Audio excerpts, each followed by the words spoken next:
Barsisa was a great abid from the time of Banu Israel. Great abid, great pious man. He was a monk, nowadays, a sheikh. And my brothers, as I share the story of Barsisa with you, don't think of Barsisa, think about yourself. Put yourself in the shoes of Barsisa. Barsisa was a great scholar, someone who worshipped Allah, very pious. The whole community knew about him. He had his own temple where he worshipped Allah day and night. And 3 brothers, they wanted to go in jihad, but they had a sister. And they said, if we go to jihad, who's going to look after our sister? So they said, who better than Barsisa? He's a great abid, he fears Allah, everyone, he's of high esteem. Who better than Barsisa to look after our sister? So they came to Barsisa. Now look at the trick of shaitan. Look where it starts, my brother. They came to Barsisa and said, Barsisa, we want to go for jihad and we're wondering, can you look after our sister? So Barsisa immediately says, he says, A'udhu billahi minash shaitanir rajim. This is shaitan. No way. So the men were disappointed and they left. Then shaitan came to Barsisa. He's not shaitan. Today he's our sheikh. So we'll call him Sheikh Shaitan. So Sheikh Shaitan came to Barsisa and said, Barsisa, brother,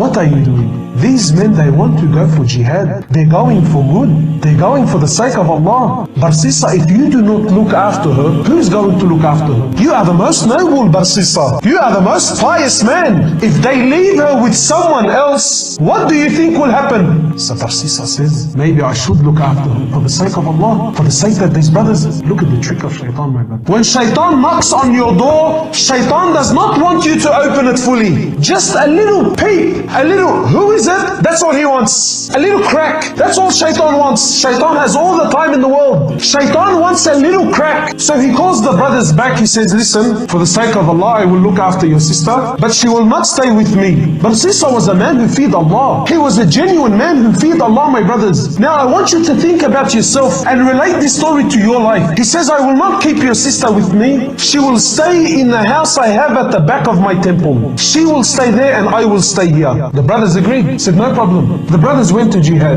and Barsisa would cook some food for her and put the food outside his door and make her come out from her house, come all the way, grab her food and go back. Look how much he feared Allah. But what happened? He already opened the door. So this happened for some time, and shaitan has plenty of time on his hands. No problem. Take your time, brother. Take your time. Until eventually shaitan comes to Barsisa. He says, Barsisa, don't you know that when you put the food outside, she has to come from her house, walk all the way to grab her food, and this is a fitna. People can see her. People can see her. So I think, Barsisa, I think you should put the food on her doorstep. Makes logic sense? So Barsisa cooks her food, goes to her door, knocks on her door and comes back. After some time, Barsisa, Sheikh Shaitan says to Barsisa, Barsisa, she still has to open her door, put the food inside the house. So this happened for some time, and the brothers took long. Now Sheikh Shaitan says to Barsisa, Barsisa, it's been a long time. This woman has no one to talk to, no friend, nobody to socialize. Maybe you should talk to her. Otherwise she will go outside and Allahu Alam cause fitna outside. For the sake of Allah, not for, no,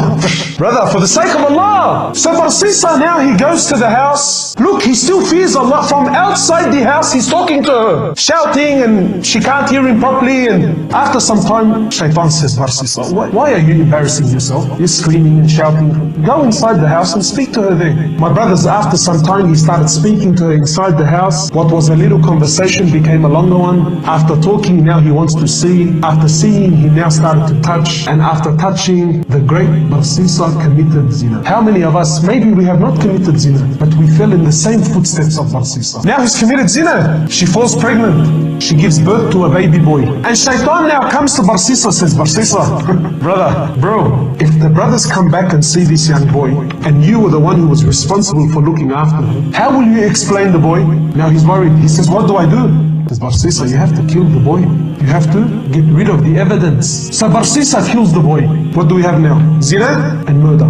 After some time, Sheikh comes back, says, Barsisa, do you really think she's going to keep quiet about what happened? Do you really think she's not going to tell her brothers about what took place here? He says, what do I do? Kill her too? Zina and double murder.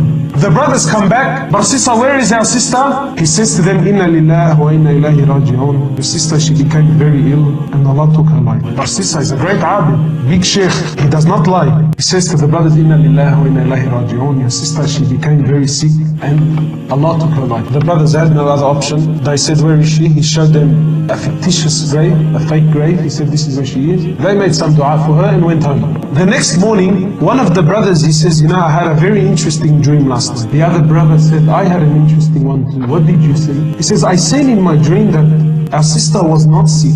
Rather, she felt pregnant, she had a boy, and her and the kid were murdered. And I seen that she was not buried where he showed us, but she was buried somewhere else. So the other brother says, you know, Ajib, I had the same dream. So they said, both of us cannot be wrong. They went to where they seen in their dream, they dug up that grave there, they found their sister and the baby there. They went back to Barsisa, they said, Barsisa, you lied to us, this is what took place. So now they're taking Barsisa where? To the ruler. Now on the way, Barsisa is looking at himself, he's thinking, how did I get in this mess? Zina, double murder, and now I'm going to be executed. So when they bring him to the ruler, Shaitan comes to Barsisa in the form of man. He says, Barsisa, do you know who I am? He says, no. He says, Barsisa, I am Shaitan. And I am the one who caused you all this mess. And I'm also the one that can get you out. He says, Barsisa, I can get you out, man. I have a lifeline for you, Barsisa. He says, anything, get me out of it. He says, Barsisa, you make sajda to me. You make sajda to me, Barsisa, and I will get you out. So Barsisa, he makes sajda to him, and Sheikh Shaitan says, thank you very much, it was nice knowing you.